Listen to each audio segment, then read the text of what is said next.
vamos a presentar este bonito libro que se llama Voces y Experiencias de quienes forjaron una nación, de inmigración a Estados Unidos de la época colonial al siglo XX, cuyas autoras son Ángela Moyano País y María Estela Báez Villaseñor. Este libro, bueno, pues nos narra las historias de los forjadores de los Estados Unidos, de la inmigración que tan vapuleada está en estos tiempos, pero que en el siglo XVI fue una ¿cómo se dice? Una dinámica constante y aceptada por todos. Entonces ahora nos gustaría conocer los comentarios acerca de este libro a partir de los comentarios que nos van a hacer la doctora Leticia Calderón y el doctor Javier Guzmán Guajardo. Y por principio le daremos la palabra a la doctora Leticia Calderón, quien es investigadora y profesora del Instituto Mora en la Ciudad de México, doctora en Ciencias Sociales por la Flaxo y maestra y licenciada en Sociología de la UNAM. Es miembro de la Academia Mexicana de Ciencia y del Sistema Nacional de Investigadores. Coordina el grupo sobre xenofobia de la Red Íntegra del CONACYT.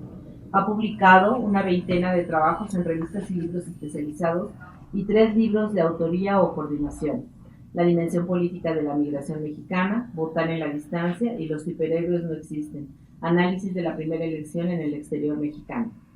Como activista ciudadana, es secretaria del patronato de la Organización Civil Sin Frontera, que es una institución de asistencia privada, miembro de ODA, Migrantes de Retorno a México, otros Dreamers en Acción. Además, organiza y difunde la plataforma digital de migrantólogos, cuya dirección electrónica es www.migrantólogos.mx. Sin más preámbulos, damos la palabra a la doctora Leticia Calderón. Bueno, pues muchas gracias también al público que nos acompaña aquí, gracias. Y primero que nada, pues un honor agradecerles a Laura por haberme invitado a revisar este trabajo, poderlo comentar ahora con ustedes. Y pues sí, yo sí me quiero extender y decir varias cosas. Primero que nada, decirles que si hace 20 años a mí alguien me hubiera dicho que yo iba a ser, digamos, una comentarista de este libro, no lo hubiera creído y hubiera dicho, esto es un sueño. Porque realmente yo soy de, como lo dicen en la introducción, de quienes permitieron o obligaron a que se reeditara la obra original, que da base a este libro, que es un trabajo ya, bueno, es un clásico para quienes trabajamos temas de historia de Estados Unidos, de la migración, de todo lo que tiene que ver con incluso la relación bilateral. Bueno, es la obra base del libro Voces y Experiencias, pues es un clásico. Y en ese sentido, pues realmente para mí es un honor y un gusto muy grande que ahora se salga esta obra, que se revise aquel trabajo que marcó y que permita que tengamos un nuevo material obligadísimo para quienes nos interesan estos temas y no seguir abordando desde el lugar común muchas cosas que necesitamos, sobre todo desde la parte hispanoparlante, tener una obra de este tipo.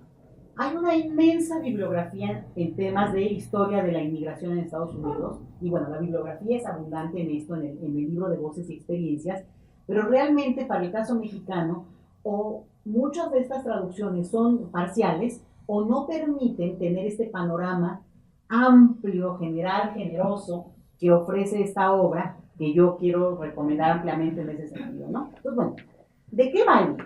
El libro Voces y Experiencias de quienes forjaron una nación, la inmigración a Estados Unidos en la época colonial al siglo XX, es un libro que permite tener un panorama general de la historia de Estados Unidos a partir de la inmigración.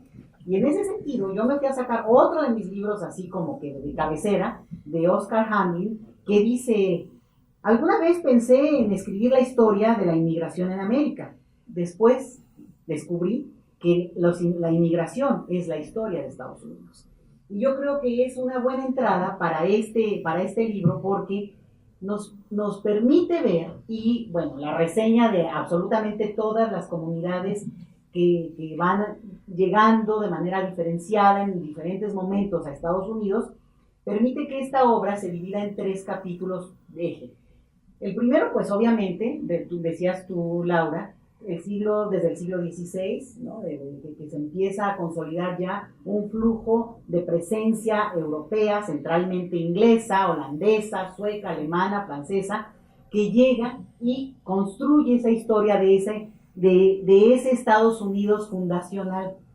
Y ahí es donde se crea, y yo creo que esa es la parte que es muy interesante, todo el mito fundacional del país que hoy pues es el imperio por excelencia en la época contemporánea, y con el cual nosotros tenemos ahora una relación tan potente, producto de esta misma historia, y que me parece que eso lo hace como nos permite entender.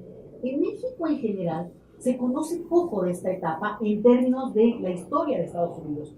Podemos entender muy bien qué estaba pasando en la parte, digamos, que correspondería hoy a México, en ese momento la Nueva España, o toda esta parte de la conquista y la colonia, pero no tenemos esos detalles que este libro ofrece y que realmente, bueno, son muy ricos en la construcción del periodo y de cómo se va ocupando un espacio aparentemente vacío, ¿no? Ese es el mito fundacional, de Turner lo diría, de esa América que hay que ocupar.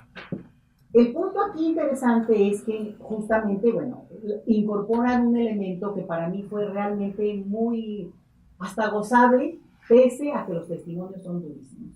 Y es que este libro incorpora voces de los propios inmigrantes, ¿sí? De esos holandeses, de esos ingleses, de esas cartas o testimonios que van recogiendo y van buscando seguramente en archivos de una manera muy detallada las autoras, que se incorporan al texto y que le dan un contenido riquísimo, porque de repente está uno leyendo, bueno, la parte muy cronológica, muy del detalle descriptivo de cómo se fue dando, la llegada de algunos de los grupos, cómo se iban incorporando, pero entonces entra el testimonio. Y el testimonio le da una riqueza que yo realmente lo celebro, porque es muy didáctico, pero además nos permite comprender, como ustedes mismos lo dicen en la introducción, incorporar a los propios autores de ese proceso. Entonces a mí me parece brillante, porque a mí me parece que eso era lo que le faltaba a un texto que a un público, como en este caso diré el mexicano, le permitiría entender mucho más esta cronología, esta descripción. En la segunda parte, digo, para que también quienes nos oigan después tengan un poco estos elementos y se les antoje leer este trabajo, y luego, bueno, si tienen la oportunidad de tomar algún curso con esto, pues creo que este es un libro que se vuelve ácido. Pero además yo, el que tengo, la base de el original, digamos, el hermanito mayor de lo con clips y todo, ¿no? Se los presté a mis alumnos la última vez, pero así de que me lo regresan mañana mismo para fotocopiarlo. ¿Qué te puedo decir? Este libro llega de una manera que será muy aprovechado por eso.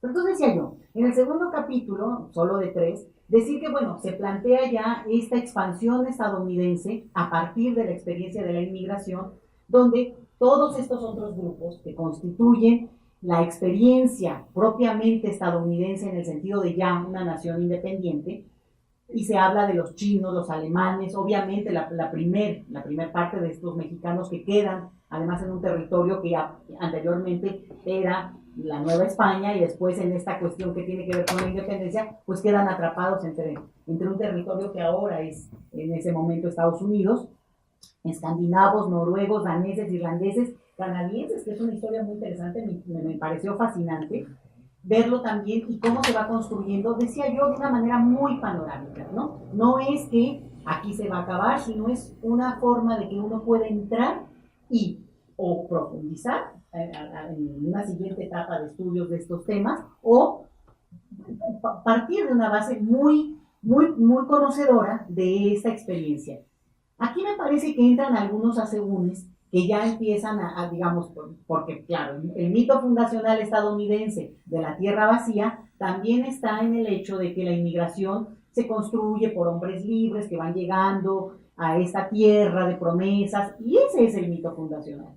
Pero la realidad es que, bueno, ya en una cuestión de profundizar, más crítica, pues hay una historia muy fuerte que creo que la revela muy bien dos temas que son centrales también en este capítulo, y es el tema de la migración por servidumbre, que trae algunos ejemplos en los testimonios, que es fuertísima, porque en realidad es un tipo de esclavismo, ¿no? Es lo que llamaríamos ahora incluso trata. Bueno, no, trata tendría mucho más que ver con la otra experiencia que es el esclavismo. Y es brutal. Este es uno de los testimonios que a mí me pareció fuertísimo, es el, bueno, de una madre, ¿no? De esta población africana que es desgarrada, este robo de almas, robo de personas para traerla a las Américas y después venderla como esclavos. Es tremendo porque además, cómo va viendo que se van sus hijos, cómo le van quitando al último de los niños, y ella desgarrada pide que le dejen aunque sea el último de los hijos. Y no puede, no lo puede. Y lo peor de todo es que yo leyendo ese testimonio, bueno, ¿qué les puedo decir? Yo al borde de la lágrima, bueno, estoy leyendo un testimonio que es muy parecido de una mujer centroamericana que en esta última semana le quitaron al niño cuando cruzaba ahora hacia Estados Unidos de manera indocumentada. Un testimonio desgarrador. Entonces decía yo, híjole, es muy fuerte porque cuando hablamos de estos mitos fundacionales que los propios pueblos nos construimos para poder tener de dónde asirnos, como al mismo tiempo opacamos, quitamos esos episodios que son tan duros y que en cierta forma explican lo que es el presente de cada uno de los países. Entonces, este testimonio desgarrador del siglo XVIII de esclavismo africano, bueno, lo podrías ver claramente, si no idéntico, por supuesto, pero en una cosa muy desgarradora de un testimonio de hoy. Hay incluso en Exchange una solicitud para que pedirle al Servicio de Migración en Estados Unidos hoy que le regresen al niño a esta mujer a la que le quitaron en el asunto de la parte administrativa, le quitaron al niño y bueno, digamos, es así, ¿no? Eso es parte de también lo que este libro provoca y permite ir siguiendo. Y bueno, la última parte, son todos, ¿no? Es el mundo entero el que emigra a Estados Unidos y que tiene que ver con la cantidad de grupos que van a llegar, algunos en pequeños números y algunos otros en números muy importantes que constituyen realmente la esencia de Estados Unidos o de algunas partes de Estados Unidos, por ejemplo, los irlandeses, ¿no? Por ejemplo, lo que va a pasar con grupos como los rusos o como los judíos, que llegan en ese momento producto justamente de la situación que está ocurriendo, estoy hablando ya en el siglo XVIII, XIX e incluso principios ya del XX. Y entonces van detallando las autoras la experiencia, van detallando en esta cosa que te permita de ver panorámicamente checos, polacos, yugoslavos, rusos, húngaros, griegos, armenios, portugueses, españoles, italianos, judíos, japoneses, y después una segunda etapa en la cual otros grupos, como japoneses también, o chinos, o filipinos, o hindús, tiene que ver también con contextos muy específicos como la situación de la guerra en su momento con Japón, ¿no? Lo que va a ocurrir después, lo que va a ocurrir, por ejemplo, también con la llegada de estos grupos que vienen huyendo de los pogroms en Rusia y que van a constituir una de las minorías más importantes de la nación, sobre todo del este estadounidense, en su origen. Entonces, es muy, muy rico la presentación, pero ciertamente ahí es donde empieza, porque pues uno ya está más ambientadito cuando llegas a esa parte del libro, y empiezan a pasar cosas en las cuales yo quiero decir que una es una pregunta: ¿en qué momento este tema, como esa riqueza, y además decía yo como promesa, ¿no? Es la gran promesa de la migración, la tierra fértil que se va a sembrar para cosechar, el mito del hombre que va recogiendo casi el oro de las calles, y cómo se promueve, se cuenta en el libro, que lleguen más, cómo se va promoviendo y cómo después se llega a toda una etapa de definir a partir de leyes de migración, bueno, las cuotas y de la exclusión de algunos, la apertura parcial para otros y cómo se va dando en cada uno de los casos de manera muy sesgada. El libro en ese sentido, pues realmente está más desde la óptica optimista, hace este recorrido, no se mete demasiado en líos, no es su objetivo, y yo creo que nos da elementos para que nosotros lo hagamos. Porque ciertamente parte de la experiencia de lo que sabemos claramente que ocurre con grupos como los chinos es tremenda. Es tremenda por la cantidad de exclusiones que generan a ese grupo a finales del 19 y principios del 20, y cómo esa exclusión explica a su vez la presencia de chinos en México, por ejemplo, ¿no? O sea, cómo eso tiene unas consecuencias directas, sobre todo en el caso mexicano, por la migración de rebote que viene llegando después a territorio mexicano.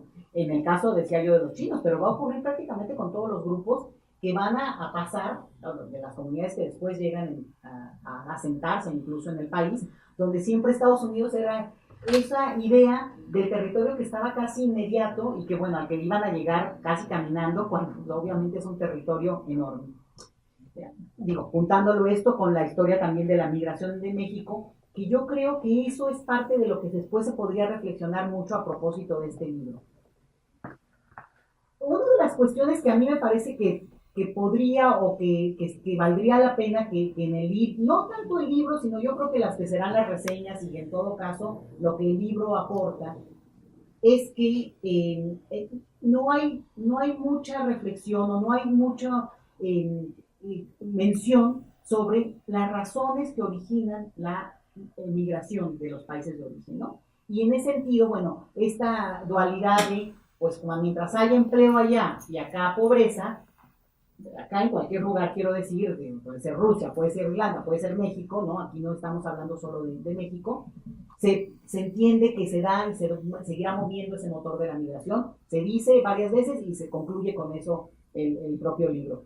Y yo no estoy tan de acuerdo con eso, porque justo dejarlo en ese punto parece que no hay un nivel de responsabilidad también de los países de origen, y sobre todo con el paso del tiempo, en esto que tiene que ver en la generación de una migración por pobreza que, bueno, se podría haber entendido con los pogroms en Rusia, se podría haber entendido con la hambruna irlandesa, pero no podría seguir siendo una razón que esté ahí en el debate, por lo menos no creo yo que ocurra, no podría seguir siendo un debate para explicar la migración en el caso mexicano, por ejemplo, ¿no? Bueno, un punto en el que yo dije, no, bueno, esto no me voy a quedar para no decirlo, que está ahí. Bueno, una es que yo sí creo que cuando se habla de la migración mexicana, se habla en dos momentos, en el siglo XIX, propiamente, la expansión estadounidense, la expansión incluso de los trenes, ¿no? De toda la parte de la maquinaria donde los mexicanos también participan y aportan mucho, y por eso sabemos que llegaron hasta Chicago y estas cosas. Pero el dato importante es que creo yo que el libro se queda en los años 80. Y claro, un libro de historia se puede quedar donde quiera, no hay problema. Pero como es una edición que vamos a usar muchísimo, Estela, yo te lo prometo, que este es un libro que tiene que ser el libro de cabecera para quienes trabajamos temas de migración mexicana, porque si no, seguimos en esta marginalidad de entendernos como los únicos y los ombligos del planeta.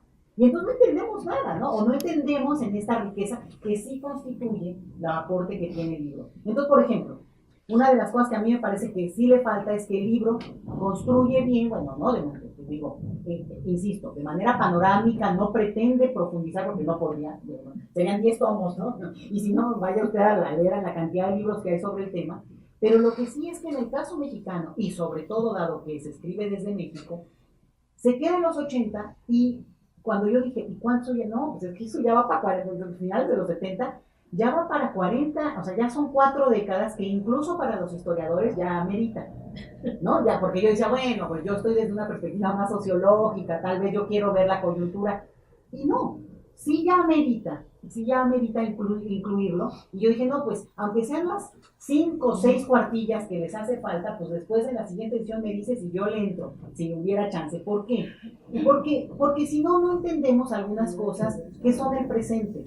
Que sí son el presente y que tienen que ver con que efectivamente los finales de los 70 y ya propiamente los 80 se constituye lo que va a ser la base de la comunidad mexicana hoy de Estados Unidos. Si no es esta, aunque haya un origen histórico del 19, la problemática y la densidad de la migración que hoy entendemos como mexicana en Estados Unidos se construye hace 30, 40 años. ¿Sí? Entonces, sí hay que reflexionar y sí hay que traerla acá en este comparativo que permite entender cosas que también creo yo son los grandes debates en el tema migratorio contemporáneo en el mundo, a nivel de los países, ¿no? Y es el debate que tiene que ver con que casi en todos los casos hay una razón histórica que explica una razón de condición económica o política, que explica el éxodo, además de la bonanza o de la promesa de bonanza del país que atrae, son Estados Unidos.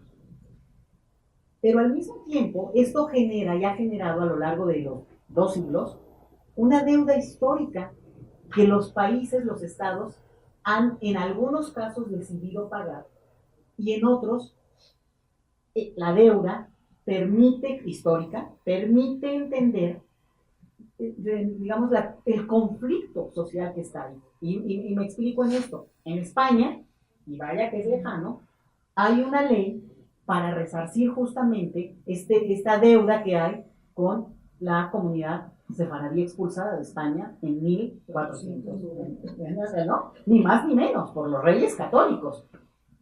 Si esto lo llevamos a la experiencia estadounidense, bueno, hay una obvia deuda histórica con el esclavismo estadounidense. Y ese es parte del duelo que hay en ese país. Algunos lo aplaudirán y avanzarán en eso y otros no, pero es parte de lo que también nos permite entender qué se está peleando ahí atrás en ese país, en Estados Unidos.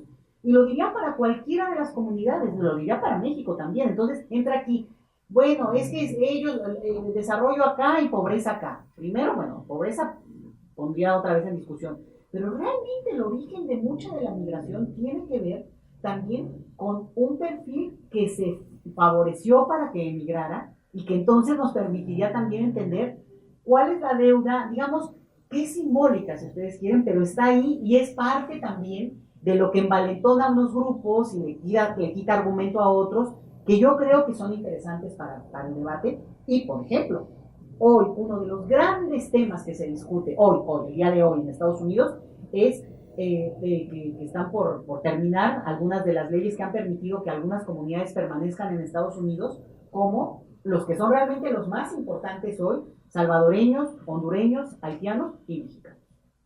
Los mexicanos constituyen el 70% de esa comunidad de inmigrantes hoy, digamos, sin documentos, que tienen esta situación en la que, digo, ni ahondo en eso porque no estamos 2 días aquí, ¿no? Hablando de la política migratoria estadounidense al día de hoy.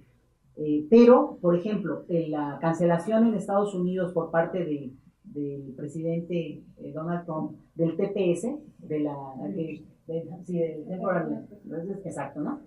El estatus migratorio para algunos grupos no se entiende de dónde salió ese documento, ese permiso, si no hay todo un asunto que tiene que ver con razones históricas y de culpas históricas que le dieron origen. La intervención estadounidense en estos países que origina que haya esa comunidad hoy es producto justamente de lo que a su vez constituye una deuda histórica. Entonces, sí falta esa mención, porque entonces no es que nos quedemos con los irlandeses o los judíos del siglo XIX, o ni siquiera con los mexicanos de finales de principios del XX, sino que realmente estamos hablando, lo digo a colación, el mayor pico de éxodo mexicano a Estados Unidos fue en el 2005. O sea, realmente el mayor porcentaje de inmigrantes mexicanos hoy en Estados Unidos es bastante reciente. ¿Qué quiere decir eso? Que es una situación que se ha mantenido, ha tenido sus nuevas características, y aunque no lleguen tanto a eso, porque, bueno, insisto, tal vez 10 años ya puede decir un historiador, vamos a dejar que se decante un poco más, pero sí vale la pena tenerlo como mención, a lo mejor digo yo, o para ver qué se nos ocurre. Y la última cosa que quisiera decir es que creo que hay un detalle en el cual abre como tema este libro, no que lo abra, pero le mete con ganas, porque al final de cuentas, ¿de qué estamos hablando con un inmigrante? ¿Qué es o quién es un inmigrante? Porque claramente en esta cuestión a lo mejor muy mecánica, ¿no? Bueno, los judíos que iban, los irlandeses, lo que va constituyéndose y lo que mucho estudiamos ahora con el tema de migración es como esto, pues lejos de constituir grupos totalmente cerrados o comunidades autoexcluidas, también, digo, el propio sistema que excluye, pero también que se excluyen, la dinámica que esto genera, el nivel de interacción y de confrontación es presente, y claro, los reyes de esto son Estados Unidos por la cantidad de presencia extranjera que ha habido a lo largo de toda su historia.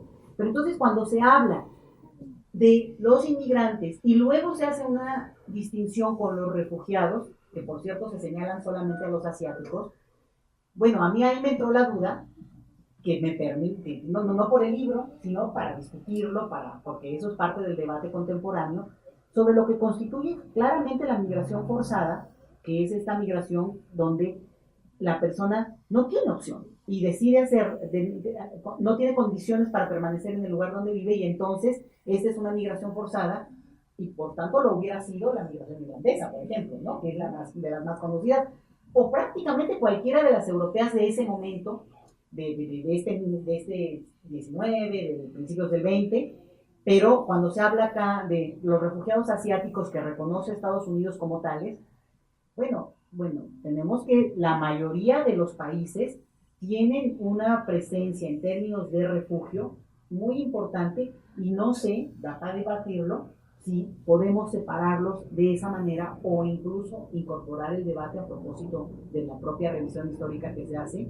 como es el caso de los mexicanos, ¿no? Hay 20,000 solicitantes de asilo político, ciudadanos mexicanos, después de la Revolución Mexicana, el mayor número en toda nuestra historia, que hoy en Estados Unidos entrarían en esta categoría. Más allá de la migración forzada por cuestiones de condición económica, salariales, lo que ustedes me digan, que son razones también de migración forzada, pero estas, digamos, serían extremadamente forzadas, para ponerla. Y en ese sentido creo que lo bonito del libro es que nos permite meternos a muchos temas, que abre, que aporta, y que sí decir que este no es un libro para pretender leerlo, lo diría sobre todo para los estudiantes, los jóvenes, así como para mañana, o sea, me lo trae leído para mañana, no. Este es un libro que yo creo que vale la pena leerse en cachos, leerse en esta cosa de, a ver, vamos a leer primero este siglo XVI, XVII fundacional, este siglo XVIII, XIX, incluso entrado el XX, en un sentido de esas oleadas, ¿qué va pasando? Porque también, ¿qué va pasando con ese Estados Unidos que se conforma como la nación que fue en ese momento?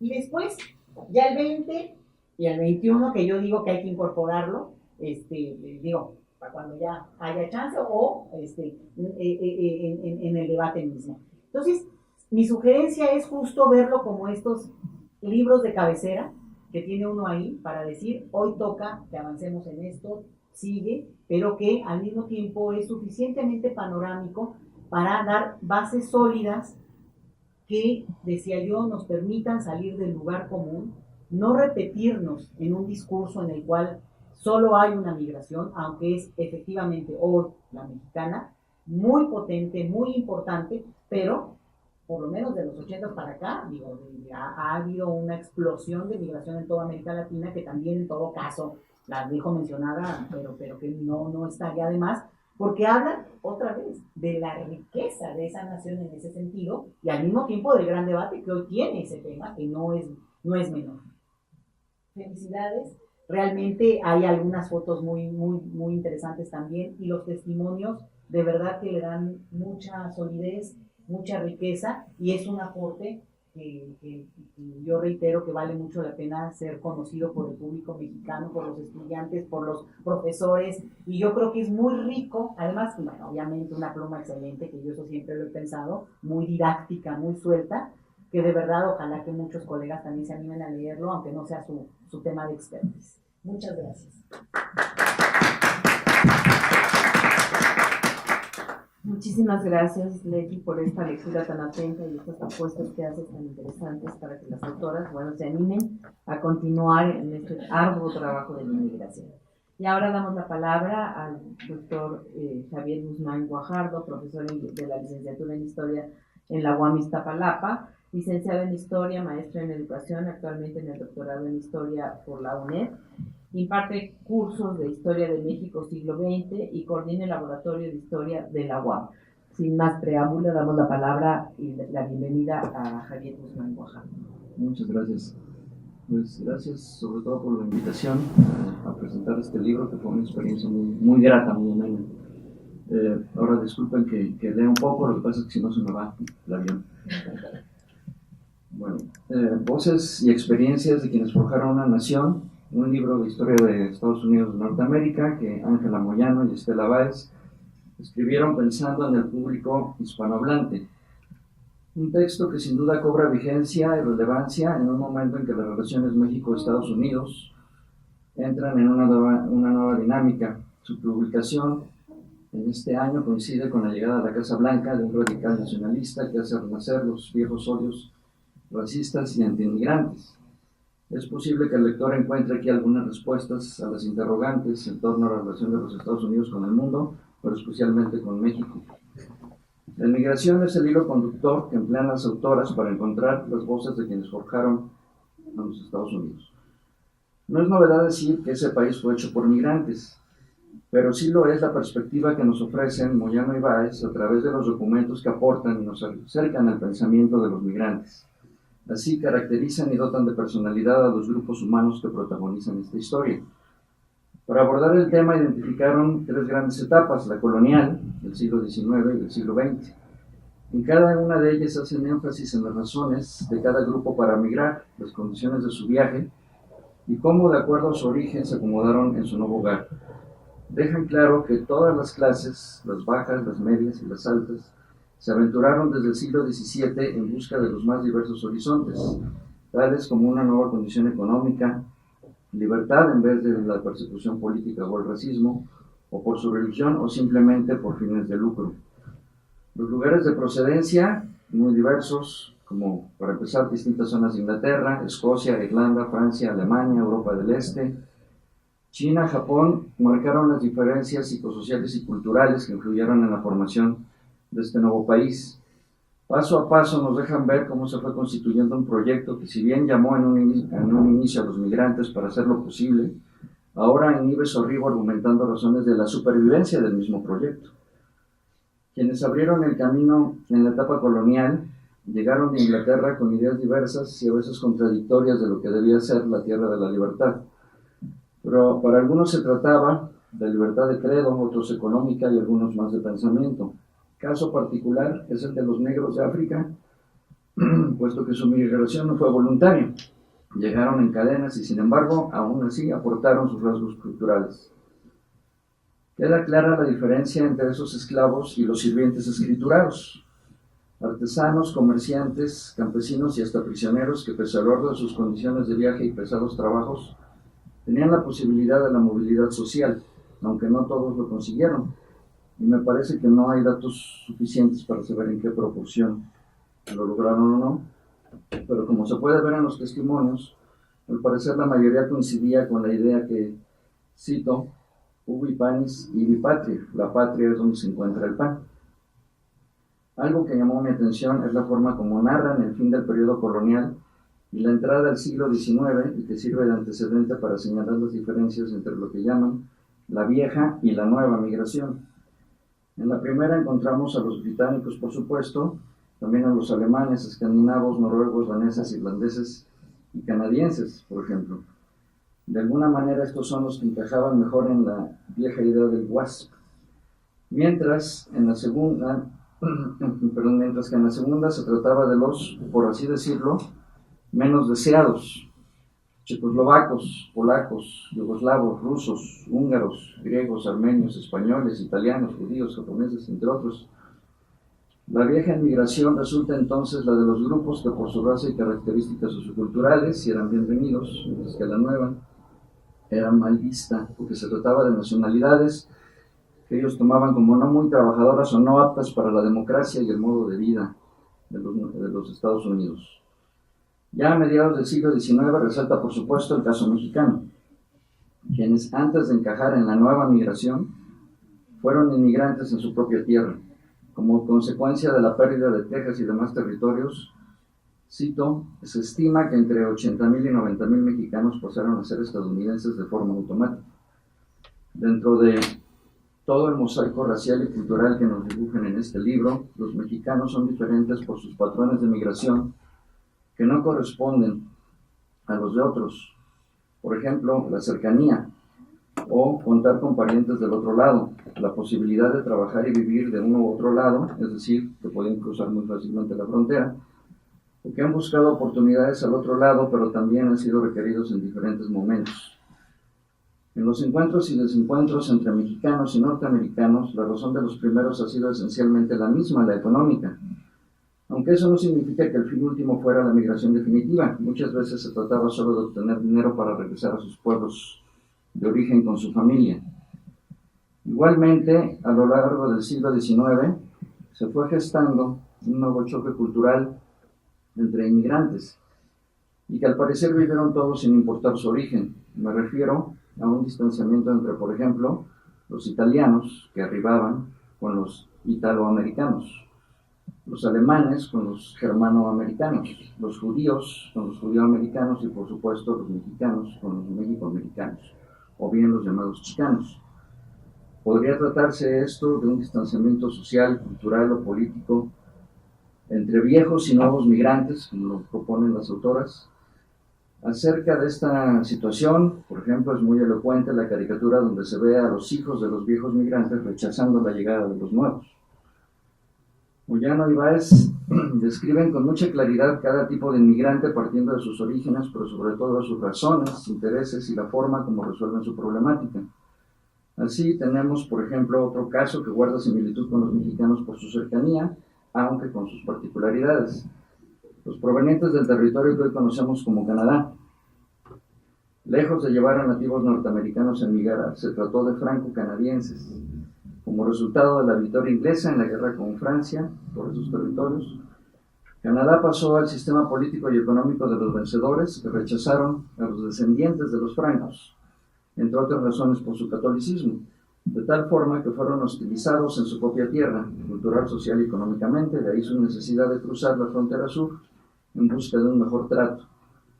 La última etapa de este trabajo, el siglo XX, está marcada por una relación de amor-odio con los inmigrantes, necesitados en momentos coyunturales, pero con constantes restricciones, de las cuales destaca la preferencia por los europeos del norte y el rechazo cada vez más marcado a los asiáticos y europeos del este. Claro, los provenientes de países comunistas o de la esfera soviética.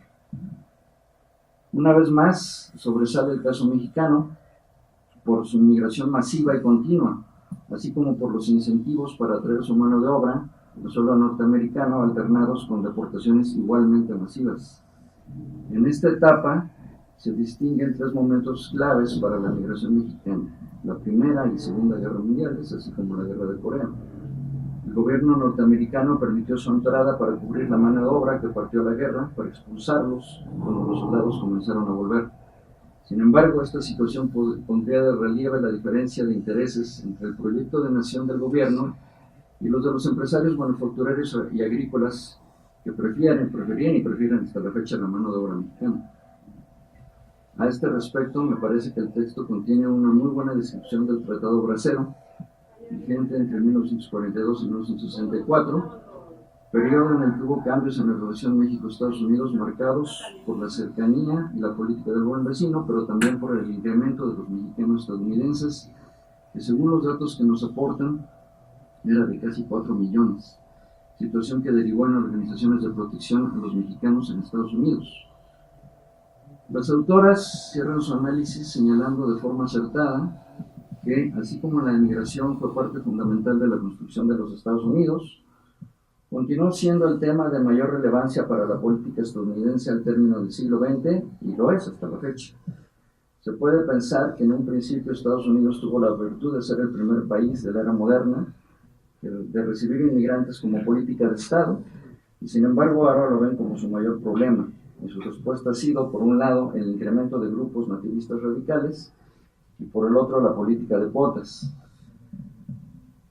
Para finalizar mi comentario, quisiera señalar que en este texto el lector podrá encontrar un muy buen trabajo de investigación en imágenes que nos permite conocer el rostro de la inmigración y lo que ésta provocó, además de las estadísticas que aportan datos precisos de los tipos de migrantes y, por supuesto, los documentos que les dan voz.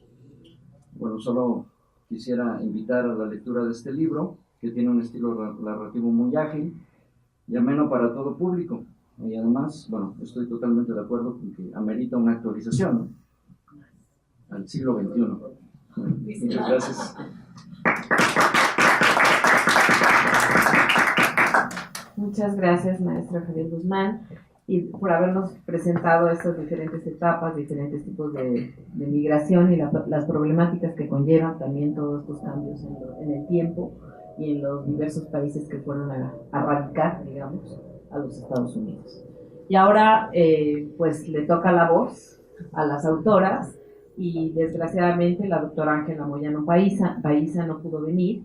Ella es catedrática e investigadora de la Facultad de Filosofía de la Universidad Autónoma de Querétaro, es licenciada en Historia por la Universidad de Miami, Florida, cursó su maestría y doctorado en la Universidad Nacional Autónoma de México y un postdoctorado en la Universidad de Chicago, todo ello en Historia de Estudios Anglosajones. Es autora de 17 libros y coautora de 10 más en temas como la historia de la frontera norte, las relaciones México-Estados Unidos y las invasiones extranjeras en el siglo XIX. Desde 1998 es catedrática de la Facultad de Filosofía, como ya dije, se encarga de impartir la materia de Historia de Estados Unidos y lleva a cabo el taller de temas selectos de Historia de Inglaterra. Fue condecorada con el premio Clementina Díaz y Obando a la trayectoria en Historia Social, Cultural y de Género, en la ceremonia de entrega de premios a la trayectoria y a la investigación histórica por parte de la Secretaría de Educación Pública y a través del Instituto Nacional de Estudios Históricos de las Revoluciones de México. Para ser acreedora a este reconocimiento, la investigadora fue postulada ante el INER por la Rectoría de la Universidad Autónoma de Querétaro, el Museo de la Restauración, el Instituto Queretano de Cultura y las Artes y la Asociación Mundial de Mujeres Periodistas y Escritores. Desgraciadamente, como dije hace un momento, no pudo estar con nosotros, pero sí queremos que esté presente también a través de la voz de María Estela Báez y Villaseñor Moreno, quien es doctora en Historia por la Universidad Autónoma Metropolitana de Iztapalapa, profesor investigador en el Departamento de Filosofía de dicha universidad. Ha impartido cursos sobre Historia de América del Norte, temática en la que se ha especializado en varias instituciones de nivel superior. Autora de diversas publicaciones, entre las que destacan Tierra sin Ley, la colonización del oeste de Estados Unidos, que salió recientemente en 2013. Bueno, ahora damos la palabra y gracias por estar aquí con nosotros. No, muchísimas gracias. Al contrario, primero que nada agradecer al Instituto Mora el haber abierto sus puertas para este evento, para esta presentación del libro. Agradecer, por supuesto, a la doctora Laura Sáez de la Torre su generosidad en organizar la presentación y llevar a cabo toda la complicada logística, porque aunque parezca algo muy sencillo, siempre requiere estar localizando a los presentadores, apartando el espacio, ya sabemos de qué se trata todo ello. También agradecer, por supuesto, a los generosos presentadores que me hicieron el favor de revisar la obra y que realmente es muy curioso lo que ellos percibieron y las sugerencias, porque cuando uno está inmerso en la elaboración del libro, se nos van cosas que finalmente hay que tomar en cuenta para, como comentaba la doctora Calderón, para una posterior edición o para una edición revisada, etcétera, etcétera, porque finalmente eso es lo que enriquece una obra, la lectura de aquellos que se acercan a la misma. Bueno, primero que nada, sí quisiera comentar que hace muchos años, hace ya muchos años que ya se cuentan en décadas, yo tuve el gusto de trabajar aquí en el instituto. Entré a hacer el servicio social en una obra que en aquellos momentos era un gran reto. Yo estoy hablando de los años 90, cuando todavía no, 80, finales de los 80, ni siquiera 90, cuando todavía no había internet, cuando todavía no se digitalizaban los documentos, sino todavía era aquel engorroso proceso de hacerlo a máquina, etcétera, etcétera. Y aquella obra era la de los documentos, que se conoce en su título corto, EUA, Documentos de su Historia, y que todos conocemos porque en el lomo de los diferentes volúmenes que la conforman permiten armar una bandera de los Estados Unidos. La líder de ese trabajo, la organizadora de ese trabajo, era precisamente Ángela Moyano, que tenía mucho interés en que los estudios sobre Estados Unidos tuvieran un espacio tanto en la Universidad Nacional Autónoma de México como aquí en el Instituto Mora, y que historiadores mexicanos comenzábamos a trabajar en Estados Unidos ya no desde una perspectiva tipo frontera o desde un punto de partida de lo que es la relación diplomática, sino que ya empezamos a estudiar Estados Unidos desde un punto de vista diferente, a partir del propio Estados Unidos, lo cual nos permitía hacer estudios muy diversos y una serie de aportaciones que ya no tuvieran esa carga siempre de referencia hacia nuestro propio país. No porque no sea valiosa, sino porque finalmente se estaba buscando un nuevo camino en este tipo de trabajos. Tiempo después, Ángela tuvo la ocurrencia de tomar el liderazgo en un nuevo proyecto que se llamaba cómo son los norteamericanos. Y esa era una colección que estaba formada por diferentes fascículos, diferentes libritos, unos más gordos que otros, no había un número de páginas determinado, y nos invitó nuevamente a participar en ella, y entonces salieron estos libros, uno dedicado al cine, recuerdo muy bien que era de Federico Patán, uno que era sobre la literatura, uno dedicado a los deportes, uno dedicado a la familia, otro dedicado a la inmigración, que es el que finalmente se convirtió en el origen de este libro, que se llamaba Nación de Naciones. Ese libro de Nación de Naciones era en ese momento un gran reto porque era hacer la historia de la inmigración a partir de los diferentes grupos que habían ido llegando sucesivamente a Estados Unidos y cómo les había ido, que eran, así que eran en pequeñas historias conformando una gran historia, que finalmente esa es la historia de la humanidad, ¿no? Las pequeñas historias en conjunto rebasan más que la suma de esas historias para conformar una historia mucho más amplia, mucho más detallada. Y ese fue precisamente el origen, se llamaba Nación de Naciones. Tuvo mucho éxito, le fue muy bien al libro, cosa que nos extraña porque los que nos dedicamos a hacer libros de historia luego vemos con envidia cómo se ven en otros libros, sobre todo los de autoayuda y sin tener que hacer ningún tipo de promoción. Y nosotros pasamos días y horas en el cubículo dando teclazos, sale el libro y decimos, ay, a ver si logramos vender los 500 ejemplares que vendimos. Y decimos, bueno, ¿qué logro? Ya los logramos vender, ¿no? Pero tuvo mucha suerte ese libro, gustó mucho e incluso alcanzó creo que en una segunda reedición por la generosidad aquí del instituto, y ahora me entero que además por impulso aquí de la doctora Calderón que nos acompaña. Finalmente el libro se acabó y ya no hubo interés en reeditarlo. Yo varias veces me acerqué aquí al Instituto Mora a ver si había un interés por una nueva publicación del mismo libro. Me dijeron que no, que ya no existía el proyecto de Estados Unidos, que ya el libro el cual por cierto ya tiene más de 20 años, tiene 22 años, que ya no era el momento. Entonces, nos pareció un material valioso, efectivamente, porque permitía al lector acercarse a esas diferentes etapas de la migración en Estados Unidos. Y curiosamente, y como decía la doctora Calderón, invocando a Oscar Handlin, finalmente la historia de Estados Unidos es la historia de la migración, incluso de los propios nativos, porque ellos migran dentro del propio territorio estadounidense. Entonces es una historia siempre dinámica de comunidades e individuos buscando un mejor contexto en el cual desenvolverse. Y pensamos, Ángel y yo, cuando vimos que ya no había posibilidad de una nueva reedición de ese mismo material, que había que ver cómo darle una nueva vida. Y entonces yo le dije, bueno, es que aquí hablamos de los inmigrantes, pero los inmigrantes no hablan.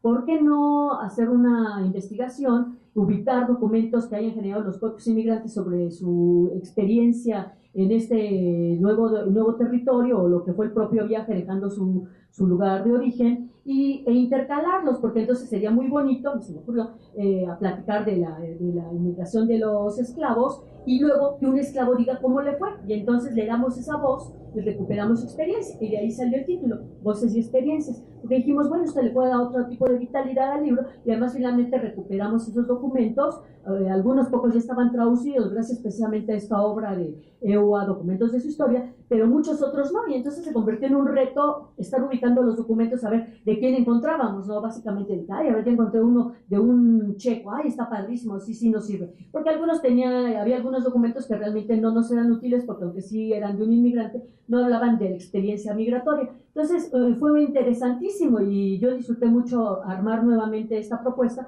porque era un reto conseguir los documentos de los diferentes grupos inmigrantes. Hubo algunos que realmente no conseguimos, pero muchos otros sí, y entonces se tomó el documento, se vio si todo el documento era valioso, si había que quitarle algunas partes para hacer más ágil su lectura, y armamos esta nueva propuesta que esperamos que tenga una buena acogida, sobre todo entre los alumnos, que muchas veces piden estos materiales, y una queja permanente para los que estudiamos para los que enseñamos Historia de América del Norte, es que no hay suficientes textos en español, y en algunas universidades se ha estado buscando que los alumnos ya hablen inglés o se acerquen a textos en inglés o en francés. Finalmente permite agilidad en los cursos, que los libros estén en nuestro propio idioma. Entonces, ese es el origen de este libro que hoy ponemos a su consideración, que hoy presentamos, y que finalmente pues me da mucho gusto que Ángela haya participado en él y que lo haya visto con esta portada tan bonita, que fue sugerencia precisamente del maestro Guzmán Guajardo, que aquí nos acompaña, y que cuando yo la vi me gustó mucho porque precisamente este corte nos habla de esa historia fragmentada, pero al mismo tiempo que es una historia conjunta, que es la inmigración en Estados Unidos. Me pareció una portada de lo más sugerente, se abre como que y son partes, pero de la misma forma es un entero. Entonces me pareció una propuesta muy sugerente y me gustó mucho. No me queda más que agradecer a todos ustedes en habernos acompañado, agradecerle a Ángel haber abierto estas vetas de investigación. Finalmente, hoy en este momento estoy yo ante ustedes hablando sobre un libro sobre la inmigración de Estados Unidos. Se le debo a Ángela Moyano y a su energía y a su empeño por darle auge, darle impulso a estos estudios sobre Estados Unidos a partir de los años 80, cuando yo empecé a trabajar con ella, colaborar con ella. Dar las gracias al Instituto Mora, que me abrió sus puertas en aquellos ya lejanos años, y por supuesto a mi centro de trabajo, que es la Universidad Autónoma Metropolitana, que acogió entusiastamente el texto ya terminado. Un agradecimiento público a la maestra Guadalupe Rodríguez, que fue quien tuvo a su cargo el cuidado de la edición y que tuvo muchísimo empeño en que el libro no solamente viera la luz, sino que lo viera de las mejores condiciones, que fuera parte de la Biblioteca Signos, que es una biblioteca a cargo del Departamento de Filosofía, y gracias también a ellos que hoy tenemos este ejemplar entre nuestras manos.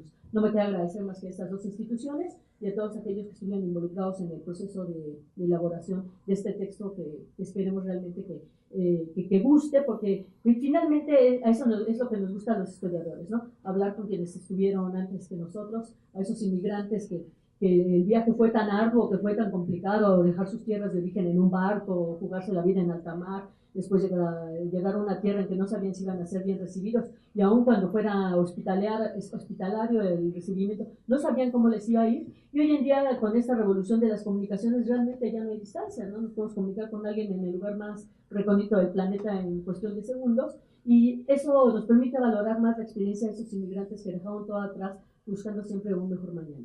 Muchas gracias.